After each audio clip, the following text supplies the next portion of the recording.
going on, nematoders? It's your boy Christian, aka Nema, and welcome back to another Cooking with Nema video. Today we got ourselves a really simple, easy drink that you can make at home super easily. In fact, you cannot mess this up. If you mess this up, I don't know how. You're gonna have to comment below how you messed it up, but in concept, in theory, you cannot mess this up. So we're just gonna be making a Korean strawberry milk drink, and we're gonna get right into it because honestly, there's not much to talk about. First things first, we're going to have to get our ingredients, and that is going to be strawberries, that's going to be milk, and then that's going to be sugar. Again, I don't know how you can mess it up per se, but it's that simple. So first thing we're gonna do is we're going to clean our strawberries. Now I know cleaning fruit is already a hot topic, so I'm just gonna give you some essentially some knowledge real quick. So for this, what we want to do is we want to take a sink that preferably is cleaned with cleaning sprays and cleaning products, and that it's been rinsed down properly. So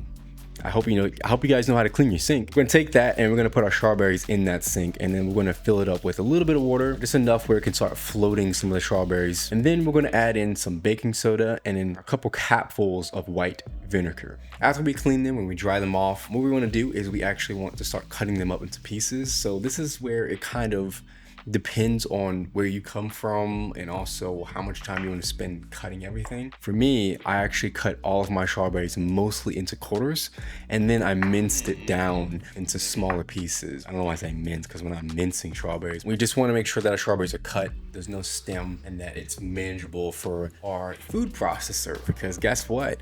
We are going to be pureeing these strawberries. So we're gonna take 2/3 of the strawberries and we're gonna puree it in a food processor that I have. And then we're gonna keep the rest of the strawberries kind of to the side. So after we puree our strawberries, we're gonna put it into a heavy bottom pot. We're gonna put in a little bit of sugar too as well. Now, the reason why I'm not putting the measurements of how much you need for each one, the amount of sugar, is because it kind of comes up to your preference of how sweet you want it to be. And what I've noticed for this type of kind of drink, less sugary tends to be the best because you get more of the natural flavors of the strawberries that's more present. So I would recommend, for me, what I put in slightly less than a cup of sugar. I did have to scoop some of the sugar out later on, but that's a whole nother conversation because again, I didn't realize that till later. So make sure that you put, again, the sugar that you want. I think in this situation, less is better. If your mixture comes out not as sweet as you want to, you can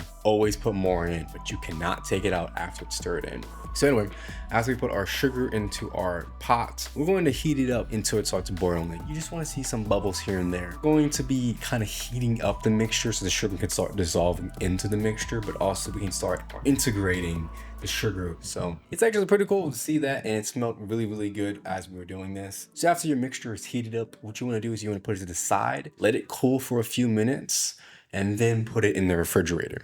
Food safety, guys, you got to be safe, but also too as well, you don't want your strawberry mixture to go through really extreme temperature changes immediately. After our mixture has cooled down on the side of the stove, what we're gonna do next is we're gonna put it in the refrigerator for roughly an hour to 2 hours. It's really dependent on when we want to use it. We don't want to use it piping hot because we don't want to break our glasses, but also too as well, we want those flavors to again settle in and work together. So technically you can leave this in for an hour to 2 hours at the minimum, but you can really have it in the fridge for the max of 1 to 2 days because the strawberries, it has been cooked down and technically it should last longer, but you want to keep the freshness of your puree up a little bit. So use it within a day to 2 days. So after our mixture is nice and chilled, now we can go on to the preparation of the actual drink when it comes to the presentation. What we're gonna do is we are going to take our mixture, and I see a lot of websites, a lot of places, they recommend splattering it on the sides of the cup.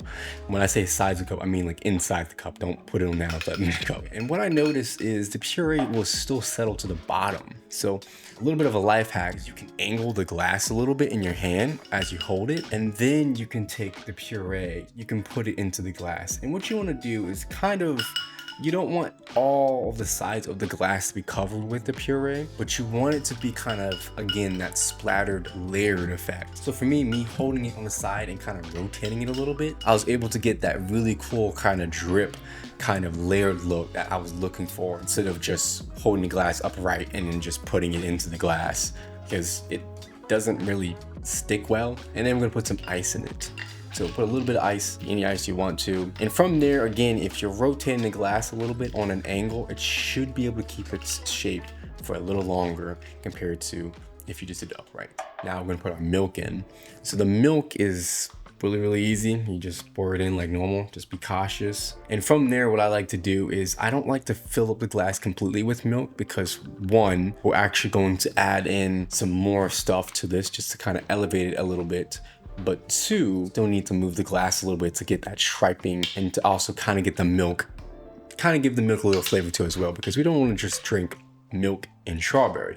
We want to drink the combination of the two. So again, don't fill it up all the way. I filled it up to maybe 2/3 of the glass so I can fit in some other stuff. And from there, to make it even more kind of elevated too, you can put some whipped cream. So I just made some homemade whipped cream with some condensed milk. And from there, you have a really simple, really easy to make strawberry milk drink, just depending on how much time you have and how you cook things. So of course, naturally, if you try this drink out, please let me know. Send us your photos of how you make it, of course, with our social media, with Cooking with Me on my Instagram, and if you have TikTok too as well, tag me in that video, because I'm curious, because I want to learn more from you guys in the sense of what you guys are doing in your food kind of journey, but also how you guys are going to make this drink even better than mine. So anyways, that's all that I have for you. A very simple video. Thank you guys so much for checking out, taking a look, and I'll see you guys in the next video. Peace.